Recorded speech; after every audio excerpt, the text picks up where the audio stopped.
KBS 대전 생생뉴스. 여러분 안녕하십니까? 3월 6일 금요일 KBS 대전 생생뉴스 방석준입니다. 서산 대산 석유화학단지에서 또 대형 폭발 사고가 났습니다. 주민 등 60여 명이 다쳤습니다. 사업장 내뿐만 아니라 외부에 있는 주민들까지 다치고 집 등이 부서진 것입니다. 당연히 주변에 사는 사람들은 불안하게만 합니다. 롯데케미칼 대산공장은 2018년에도 수소이온 배관시설 화재와 발암성 물질인 벤젠 누출 사고가 난 적이 있습니다.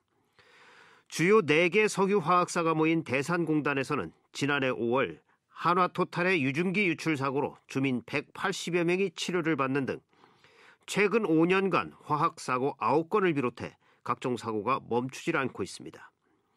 이쯤 되면 같은 산업단지 안에서 이처럼 각종 사고가 잇따르고 있는 근본적인 원인이 무엇인지 공적 영역에서 철저한 점검이 필요해 보입니다. 운용상의 허점은 없는지, 노후 설비를 이런저런 이유로 계속 무리하게 사용하고 있는 건 없는지, 기업 자체에만 맡겨놓지 말고 종합적이고 집중적인 진단이 절실합니다. KBS 대전 생생뉴스, 먼저 이 시각 헤드라인 뉴스입니다. 어제도 대전과 충남에서 코로나19 확진자가 8명이 추가돼 2주 만에 누적 확진자가 108명까지 늘었습니다. 천안에서는 댄스 교습소를 통한 집단 감염이 이어지고 있지만 여전히 최초 감염원은 나오지 않고 있습니다.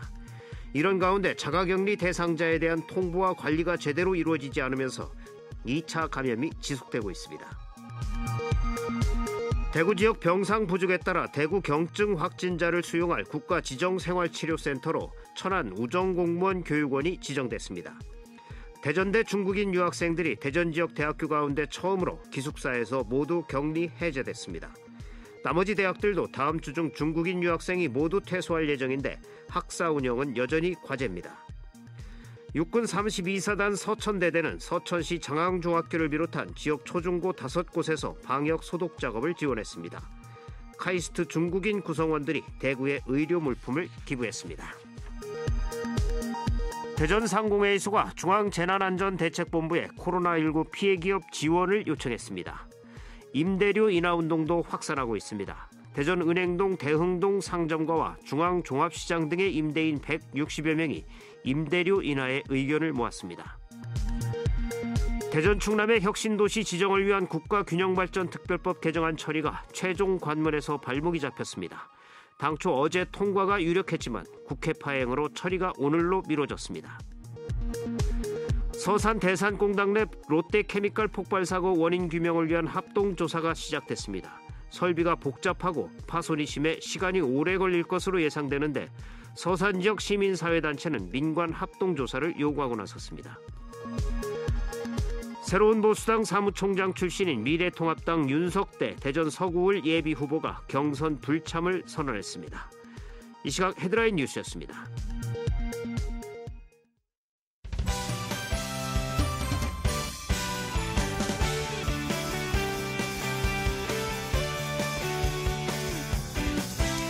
뉴스브리핑 순서입니다. KBS 대전 보도국의 조정아 기자 나와 있습니다. 조 기자 안녕하세요. 네, 안녕하세요. 조 기자, 코로나19 확진자 증가세가 다소 주춤해졌다고는 하지만 이 확진자가 계속 나오고 있어요. 네. 어제 대전과 충남에서 확진자가 몇 명 더 추가됐죠? 일단 세종에서는 나오진 않았고요. 대전에서는 2명, 충남에서 6명의 확진자가 더 나왔습니다. 그래서 대전과 세종, 충남 지역의 누적 확진자는 108명으로 늘었습니다. 네. 세부적으로 들여다보면 충남의 확진자는 모두 천안에서 나왔는데요. 대부분 댄스 교습소와 연관성이 있는 사람들입니다. 확진자 6명 중에 2명이 댄스 교습소 수강생이고요. 또 3명은 수강생의 남편과 자녀 2명으로 확인됐습니다. 또 나머지 1명은 20대 여성인데 보건당국이 감염 경로를 추적하고 있습니다. 이로써 충남에서 댄스 교습소와 직간접적으로 연관된 확진자가 85명으로 충남 전체 발생의 95%가 교습소와 연관되어 있습니다. 예. 이 대전의 추가 확진자, 먼저 연령대가 어떻게 되죠? 네, 40대 여성과 20대 남성입니다. 40대 여성은 지난달 28일 확진 판정을 받은 대전의 11번째 확진자 지하철 역장의 아내로 파악됐고요. 20대 남성 확진자는 지난달 중순 대구 신천지 교회를 다녀온 것으로 확인됐습니다. 이와 관련해 대전시는 이들 2명이 일주일가량 자가격리 중에 최종 확진 판정을 받아서 접촉자는 없었고 또 비교적 통제 가능한 상태라고 설명했습니다. 예, 이 천안 댄스 교습소를 통한 집단 감염 이거 여러 차례 다뤘습니다만 네. 이 최초 감염원이 드러나지 않아서 불안 요인이 되고 있지 않습니까? 이런 가운데 그 자가격리 대상자에 대한 통보와 관리가 제대로 이루어지지 않으면서 2차 감염이 나타나고 있는 거 아닌가요? 네, 일단 자가격리자에 대한 관리 문제 천안 지역만 놓고 보면요. 현재 천안 지역 공무원 70여 명이 자가격리 대상자 700여 명의 건강 상태를 유선으로 확인하고 있습니다. 신천지 신도 3천여 명 또는 확진자와 접촉한 사람들을 자가격리자로 분류한 건데요. 발열이 있는지, 기침 증상이 있는지 기본적인 건강 상태를 문진하고 있습니다. 하지만 대상자가 워낙 많기 때문에 초기에 자가격리를 통보받지 못한 사례가 여러 나타나고 있는데요. 네. 자가격리 수칙이 잘 지켜지지 않아서 확진 판정을 받은 경우가 대략적으로 20명이 넘는다고 합니다. 자가격리는 집안에서 머무는 건 당연하고요. 가족과 독립된 생활을 하고 혹시나 나타날 수도 있는 감염을 막는 것이니만큼 가족 간에도 접촉을 하지 않아야 한다는 점 잊지 말아야 합니다. 네. 가족 자가격리라고 해서 이 집에만 있어서 되는 것이 아니라 다른 가족과도 접촉을 하지 않아야 한다. 이 참 어렵겠지만 꼭 지켜져야 될 것 같습니다. 네. 이 대전대학교에 재학 중인 중국인 유학생들이 그동안 기숙사에서 자가격리를 해왔는데 격리가 풀렸죠. 이 자가격리 기간에 이상 증세가 없어서 격리가 풀린 거죠? 네, 어제 대전대학교에 다니는 중국인 유학생 90여 명이 기숙사 밖으로 나왔습니다. 그동안 2주간의 임시 생활을 마치고 처음으로 외출을 나갔다는 표현이 더 맞을 것 같은데요. 검진 결과 전원 음성 판정을 받았습니다. 대전대학교에 이어서 다음 주에는 대다수 대학에서 검진 결과에 따라 중국인 유학생의 격리 해제 결정이 내려질 것으로 보입니다. 대전 지역의 경우 중국인 유학생이 3천여 명인데 이 가운데 1,400명가량이 입국을 미뤘습니다. 입국을 미루고 중국에 머무는 학생들은 한중간의 대학생 교류 출국 금지 조치에 따라 현지에서 휴학하거나 온라인으로 수업을 받을 예정인데요. 하지만 원격 강의 시스템을 갖추지 않은 대학도 있어서 학사 운영을 둘러싼 복잡한 문제들이 모두 해소된 건 아닙니다. 네. 모든 영역에서 우리가 지금 가보지 않은 길을 가고 있습니다. 이번 기회에 시스템을 잘 갖추는 계기가 돼야 합니다. 이 밖에 밤사이 사건 사고 있었나요? 조용했습니다. 네. 뉴스 브리핑 조정아 기자였습니다. 수고하셨습니다. 감사합니다. 오늘의 생생정보입니다. 대전 유성구가 자가격리된 가구 가운데 취약계층의 돌봄 공백 해소를 위해 긴급 돌봄 서비스를 제공합니다. 거주지 동행정복지센터에 신청하면 됩니다.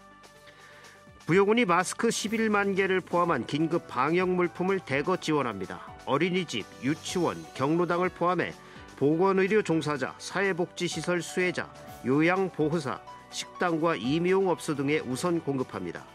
또 마스크, 손소독제, 방역복, 체온계, 열화상 카메라 등을 충분히 확보해 장기화에 대비하기로 했습니다. 한국철도가 대구 경북으로 이동하는 의료인에 한해 제공하던 무료 열차 탑승 지원제도 대상지를 전국으로 확대했습니다. 의료봉사 신청서 등 증빙 서류를 매표 창구에 제시하면 혜택을 받을 수 있습니다. 대한군이 코로나19로 어려움을 겪는 시장 상인을 위해 공설시장 사용료를 50% 감면합니다. 또 지역경제 활성화를 위해 이달 한 달 동안 태안사랑 상품권을 10% 특별 할인합니다. 예산군도 예당 관광지 국민여가 캠핑장을 휴장했습니다. 대전시와 대전테크노파크가 창업일로부터 7년 이내인 기술보유 중소기업의 지식재산 나래 프로그램을 지원합니다. 선정된 기업은 유망기술 도출과 특허 분쟁 예방 전략, 특허 포트폴리오 구축 등 기업이 필요로 하는 다양한 맞춤형 컨설팅을 받을 수 있습니다. 충남 창조경제혁신센터가 스타트업 지식재산 바우처 사업을 추진합니다. 스타트업이 국내외 특허 출원, 특허 조사 분석, 특허 기술 가치 평가, 기술 이전 등 필요한 IP 서비스와 서비스 기관을 자유롭게 선택해 이용할 수 있게 됩니다. 자세한 내용은 충남 창조센터 창업 지원실 또는 홈페이지를 통해서 확인할 수 있습니다. 날씨입니다. 오늘 대전과 세종, 충남 지역은 대체로 맑은 가운데 밤부터 점차 흐려지겠습니다. 낮 최고 기온은 대전과 공주, 논산 12도, 천안과 홍성 10도, 태안과 무령 8도 등 어제와 비슷하거나 조금 낮겠습니다. 미세먼지와 초미세먼지 농도는 오전 오후 모두 보통 수준에 머물겠습니다. 주말인 내일은 대체로 흐린 가운데 오후부터 밤사이 충남 남부 지역을 중심으로 5mm 안팎의 비가 내리겠습니다. 아침 최저 기온은 영하 5도에서 0도, 낮 최고 기온은 영상 10도에서 14도가 예상됩니다. 대전지방기상청은 당분간 아침 기온이 영하로 떨어지고 일교차도 크겠다며 건강관리에 유의해 줄 것을 당부했습니다. 지금까지 생생정보였습니다.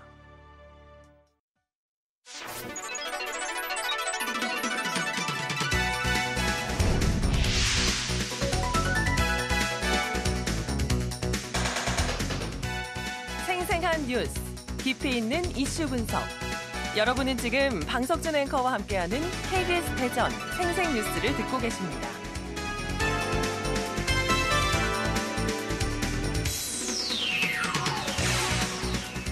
지역의 최대 현안인 국가균형발전특별법 개정안이 국회 법제사법위원회에 이어 본회의 통과를 앞두고 있습니다. 균특법 개정안이 국회 본회의를 통과하면 대전과 충남에도 혁신도시를 지정할 수 있는 법적 근거가 마련되는 것입니다. 오늘 국회 본회의가 다시 열릴 예정입니다. 오늘 생생 인터뷰에서는 국가균형발전특별법 개정안의 국회 본회의 통과와 관련해서 배재대 행정학과 최호택 교수와 말씀 나눠보겠습니다. 최호택 교수님 안녕하십니까? 네, 안녕하세요. 네, 본격적인 인터뷰에 앞서서 교수님의 한국 공공행정학회장으로 취임을 하셨는데 축하드립니다.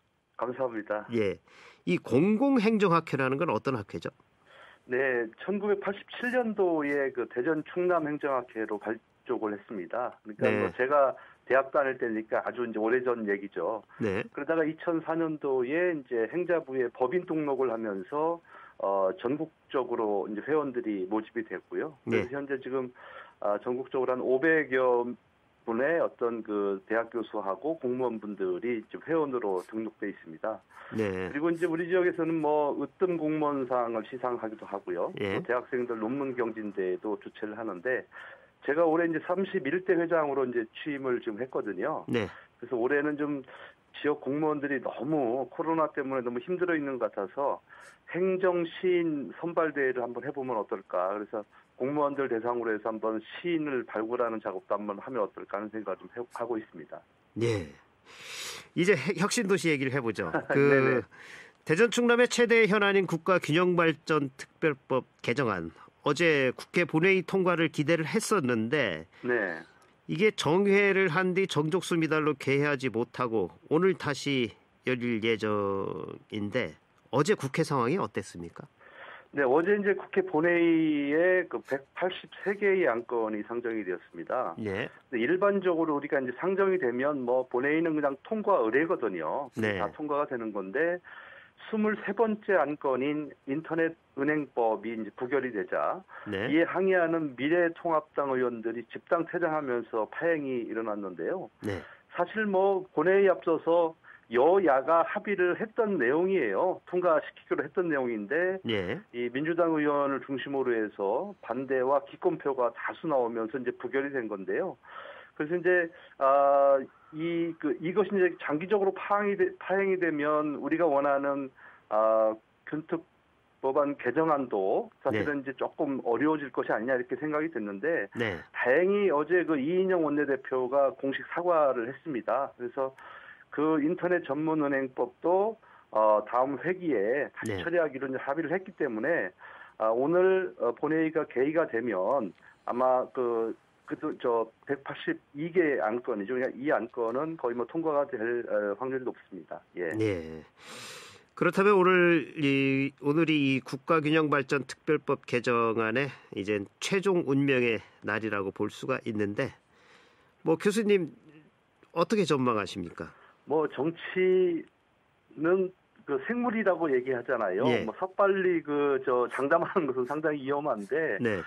지금 이제 많은 민생 법안이 있고 또 이 선거구 획정안이 있기 때문에 상당히 급해요. 네. 또 이 균특법 개정안 같은 경우에는 여야가 간에 특별한 이견이 없기 때문에 네. 오늘 오후 4시에 이제 본회의가 열릴 예정인데 네. 만약에 열리게 되면 저는 네. 뭐 안건 처리에는 문제가 없을 것이다 이렇게 보고 있는데 네. 만약에 이번 그 20대 국회에서 만약에 이것이 통과가 되지 못하면 네. 이 법안이 자동 폐기가 됩니다. 처음부터 다시 해야죠. 다시 시작을 해야 돼요. 예. 그래서 오늘 정말로 좀 우리 지역민들이 기도하는 마음으로 좀 기다렸으면 좋겠습니다. 예. 처음부터 다시 하는 것뿐만 아니라 또 다른 사람들에 의해서 이게 처리가 돼야 되는 거죠. 그렇습니다. 새로 네. 뽑힌 국회의원들한테서.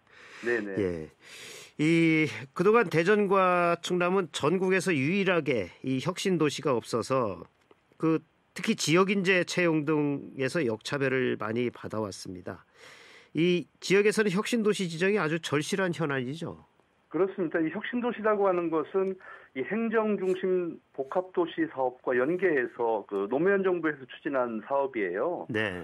이건 이제 국가의 그 지방 균형 발전 차원에서 공공기관 지방 이전 그리고 산학연관이 서로 협력하여서 지역의 성장 거점 지역에 조성하는 그런 미래형 도시였는데요. 처음에는 이제 수도권과 정부 대전청사 및 대덕 연구단지가 있는 대전광역시를 제외하고 설치하기로 했었던 거예요. 네. 물론 이제 충남 같은 경우에는 이제 세종시가 출범하면서 세종시 때문에 이제 배제가 된 측면이 있는데, 그러니까 이제 이 대전하고 세종은 청사가 있고 또 세종시가 생기기 때문에 이것이 없어도 지역의 인재들이 얼마든지 취업할 수 있다. 이런 이제 판단 하에 이제 이런 결정을 내렸던 건데요. 실제로 세종시가 시작을 하고 출범을 하고 지금 현재 나와 있는 걸 보니까 대전시 인구가 급격히 지금 줄어들고 있고요. 네. 충남 같은 경우도 땅도 그쪽으로 넘겨주고 인구도 지금 많이 넘어간 상태입니다. 그래서 네. 지금 이제 상대적 박탈감이 크기 때문에 이것을 지역에서는 좀 바로 잡아야 되겠다 해서 지속적으로 요구를 했던 건데요. 정말 그동안에 이제 타 지역들을 엄청나게 좀 부러웠었습니다. 그래서 오늘 이것이 좀 통과가 되면 그나마 그래도 우리가 이제 다시 이제 원상태로 돌아갈 수 있다는 생각이 들기 때문에 네. 다행으로 좀 생각을 하고 있습니다. 네, 사실 이 지역 인재 채용 면에서 역차별이 있다 보니 그동안 일부 학생들은 다른 지역의 대학을 일부러 찾아서 가기도 했다는 얘기도 들렸습니다. 아무래도 그림의 떡이었죠. 예, 옆에 예. 아무리 좋은 그 공공기관이 있으면 뭐합니까? 예. 내가 갈 수가 없는 데인데요. 그러니까 오히려 상대적 박탈감이 더 심했던 것이 사실이고요. 네. 그래서 이제 고향을 떠나서 타 지역으로 갈 수밖에 없는 이제 그런 상황들이 연출이 됐습니다. 예. 이 법사위 전체 회의를 통과했기 때문에 이제 구분 응선은 넘었다 이렇게들 얘기를 하고 있는데요. 네. 이 이제 본회의 통과 역시 뭐 대부분이 긍정적으로 보는 시각이 많습니다. 오늘 국회 또 기대를 갖고 지켜봐야 할 것 같은데, 만약에 이 균특법 개정안이 국회를 통과해서 법이 개정이 된다면 이제 대전 충남에도 혁신도시를 지정할 수 있는 근거가 마련된 건데, 네네. 구체적으로 이 균특법 개정안에 어떤 내용을 담고 있는 거죠? 크게 두 가지입니다. 하나는 이제 수도권을 제외한 광역시도별 혁신도시를 지정하는 문제 하나하고요. 예. 또 하나는 이제 혁신도시 지정 절차를 명시화하는 그런 내용이 포함되어 있습니다. 네. 그러면 이제 대전 충남에는 혁신도시를 무조건 지정해야 된다 이렇게 되는 거죠? 뭐 무조건 그렇죠. 이제 지정해야 되는데요. 이제 예. 이거는 이제 또 다른 절차가 있기 때문에 예. 그 절차를 좀 말씀을 좀 드릴까요? 예. 만약에 이제 오늘 통과를 하게 되면 예. 공표일로부터 효력이 발생하는 90일 이후에 예. 혁신도시 지정을 위한 본격적인 절차에 이제 돌입을 하게 되는데요. 네. 먼저 대전시하고 충남도는 이 혁신도시 지정을 국토부에 이제 신청을 해야 되고요. 네. 그러면 이제 국토부에서 이제 그 신청안을 받고서 네. 이것을 다시 어디에 넘기는가 하면은 국가균형발전위원회가 있습니다. 네. 그쪽으로 넘겨서 네. 심의 의결 후에 이제 지정을 하게 되는데 네. 지금 그 국토균형발전위원회 위원장이 송재호 위원장이고요. 예. 그다음에 지금 거기에는 이제 17명의 위촉위원이 있는데 다행히 이제 이 그 충남 연구원장을 지냈던 강현수 교수가 거기 지금 이제 위원으로 되어 있고요. 예. 또 충남대의 김민정 교수가 있기 때문에 뭐 네. 우리에게는 좀 상당히 좀 좋다 이렇게 이제 얘기를 할 수 있겠고요. 네. 이 국가균형발전위원회가 얼마나 막강한 자리냐면 여기에 지금 당연직 위원으로 예. 기재부 장관 등 13명의 장관들이 거기 포함이 되어 있고요. 네. 또 시도지사 협의회장, 그다음에 시장, 군수, 구청장 협의회장들이 여기에 지금 참여를 하고 있기 때문에 네. 아주 막강한 권한을 가지고 있습니다. 네. 그러면 이제 대전시나 충청남도가 국토부에 이제 지정을 요청을 하고 국토부가 균형발전위원회에 넘겼을 경우 균발위에서 이걸 부결시킬 수도 있는 건가요? 글쎄요, 이제 그럴 수도 있죠. 가능성은 있기는 하지만요. 네. 그러나 이제 국회에서 이것을 이제 이렇게까지 해서 법안을 통과시켰기 때문에 네. 왜냐하면 국회의 의견을 뭐 아무리 그 장관들이 많이 포진이 됐다 할지라도 네. 그것을 거부하기는 상당히 좀 어렵다 저는 이렇게 보고 있습니다. 예.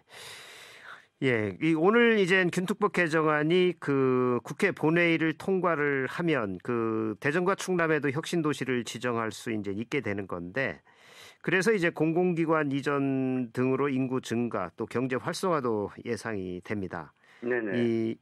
이 파급 효과 어떻게 예상해 보십니까? 지금 이제 충남 같은 경우에는 내포 신도시에 이것을 세우려고 하는 거거든요. 네.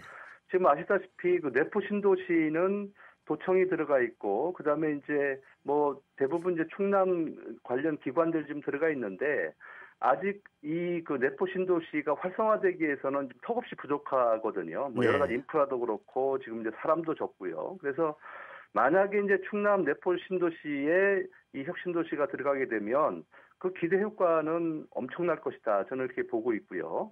그다음에 이제 대전 같은 경우에는 지금 이제 대전역 주변에 지금 이것을 넣으려고 그래요. 네. 여기에는 이제 이 대전역 주변이 사실은 이제 원도심이기 때문에 상당히 좀 낙후되어 있는데 만약에 이것이 들어가서 몇만 평의 땅이 확보가 되고 여기에 또 새로운 공공기관들이 안착을 하게 된다면 네. 자연스럽게 원도심 활성화는 일어날 수 있는 거잖아요. 그렇죠. 그렇기 때문에 이제 이 공공기관이 이전이 되면 자연적으로 인구는 증가할 것이고 네.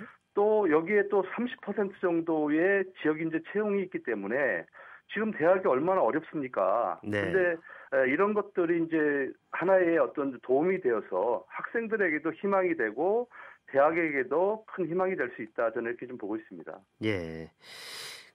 그리고 이 균특법의 국회 통과와 이 혁신도시 지정 이후에는 또 어떤 공공기관을 우리 지역으로 오게 할 것인가, 이 부분이 이제 더 중요한데 교수님 어떻게 보십니까? 저 정말로 중요하죠. 이 문제는 이제 2018년도 9월 달에 네. 그 이해찬 민주당 대표가 교섭단체 대표연설이 있었습니다. 네. 그때 이제 뭐라고 하셨냐면 수도권에 있는 122개의 공공기관을 지방으로 이전해야 된다. 네. 이전을 추진하겠다. 이런 말씀을 하셨는데요. 이 수도권의 122개의 공공기관에 5만 8천 명 정도가 여기에 지금 있어요. 그러니까 네. 기존에 이전한 인구보다도 더 많은 인구가 이번에 이제 내려오게 된다라고 하는 거예요. 네. 그래서 우리가 이제 기대를 하고 있는 거고. 근데 이제 이 기관들이 내려오기 위해서는 제일 먼저 이제 공공기관 관할하는 그 부처와 협의를 하도록 되어 있고요. 네. 그다음에 이전 계획을 세워서 이것을 이제 이 국가균형발전의 심의를 거쳐서 이제 이전 계획이 확정이 되게 되는데 네. 이 공공기관이 이전 계획을 세울 때 제일 고려하는 점이 그거라고 그럽니다. 그러니까 유관기관의 위치가 어디에 있느냐, 네. 또 수도권과의 접근성이 얼마나 크냐, 그리고 중앙부처와의 접근성이 얼마나 크냐, 이런 부분들을 고려해서 이제 대상지를 이제 선정을 한다고 그러는데 사실 뭐 대전하고 충남 같은 경우에는 이 수도권과의 접근성은 뭐 그 어느 지역보다도 뛰어난 거 아니겠습니까? 그렇죠. 또 중앙부처 대부분이 지금 세종시에 와 있기 때문에 접근성도 뛰어나고요. 그래서 얼마든지 이제 우리만 노력을 한다면 저는 정말로 이제 좋은 기관들이 많이 올 것이다 하는 생각을 해보는데 네. 그래서 대전 같은 경우에는 지금 어차피 이제 4차 산업혁명 특별시를 지금 목표로 지금 띄고 있잖아요. 네. 그래서 거기에 걸맞는 기관들을 유치하기 위해서는 노력을 해야 될 것이다. 저는 그런 말씀 좀 드리고 싶고. 예. 그다음에 이제 충남 같은 경우에는 지금 그 미세먼지 관련해서 좀 환경적인 문제가 가장 크지 않습니까, 그쪽이요? 예. 또 이 에너지 관련 공단도 있고, 그래서 제가 볼 때는 이제 신재생 에너지와 관련되는 이제 그런 기관들을 좀 유치하는 노력들을 하면 좋겠다. 그래서 한국 석유관리원이라든지 예. 한국 에너지기술평가원 이런 것들이 충남 지역으로 오면 그 시너지 효과는 상당히 있을 것으로 저는 이렇게 보고 있습니다. 네, 시간이 다 됐네요. 오늘 말씀 여기까지 듣겠습니다. 고맙습니다. 네, 감사합니다. 지금까지 국가균형발전특별법 개정안의 국회 본회의 통과 의미와 앞으로의 과제와 관련해서 배재대 행정학과 최호택 교수와 말씀 나눴습니다.